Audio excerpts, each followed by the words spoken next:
د افغانستان کرکټ بورډ ملي اداره غواړي چې د خپلو لوبو خپرولو او نشرولو لپاره یو تلویزیوني چینل جوړ کړي او خپلې لوبې او سیریزونه د دغه چینل له لارې له هیوادوالو او نړیوالو سره شریک کړي.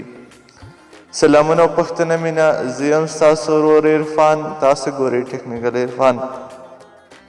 ګلونو دوستانو، نن سبا یو ښه خبر دا دی چې کرکټ بورډ د کرکټ د لوبو لپاره ځانګړی تلویزیوني چینل جوړوي.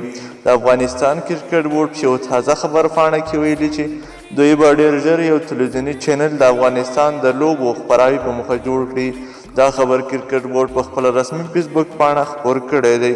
نو د سربیره د کرکټ بورډ ویان فرید هوتک هم ملي هیوادوالو ته مبارکي ورکړې چې ډېر ژر به د خپلې لوبډلې لوبې د یو ځانګړي کرکټ چینل له لارې وګوري.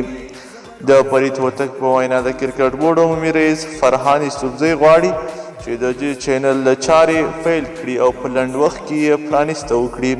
دا چې کرکټ په نړۍ کې یو غوړېدونکی او په عصري بڼه زرغونېدونکی ورزش دی. د دې ورزش ریښه په افغانستان کې ډېر پخوانی ده.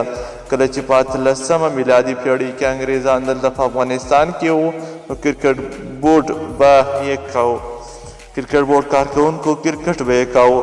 د هغه راوروسته کله چې طالبانو د حکومت پر مهال په 1996 میلادي کال کې افغان کرکټ بورډ تاسیس شو، نو ورسره کرکټ لږ لږ په غوړېدو شو.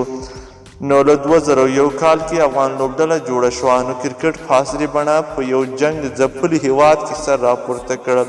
هغه مهال چې افغان لوبډلې 2019 کال وړاندې او بیا په 2019 کال کې د لومړي ځل لپاره په ویسټ انډیز کې په 20 اوريز نړیوال جام کې برخه واخیسته.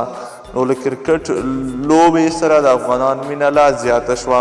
نو میلیونونه هیوادوال غوښتل چې داسې یو شبکه جوړه کړي چې لوبې په ژوندۍ بڼه په پرده وښیي. د کرکټ بورډ په وینا دوی اوس دا تشه درک کړې او غواړي چې د خپلو هیوادوالو تنده خړوبه کړي. له بل پلوه د کرکټ لوبې افغان وسیلونو او ویب پاڼو تل هڅه کړې چې په لیکلي، غږیزه او تصویري بڼه د لوبې حال هیوادوالو ته ورکړي. ګلونو دوستانو، دا هغه معلومات چې تر تاسو مو شریک کړ.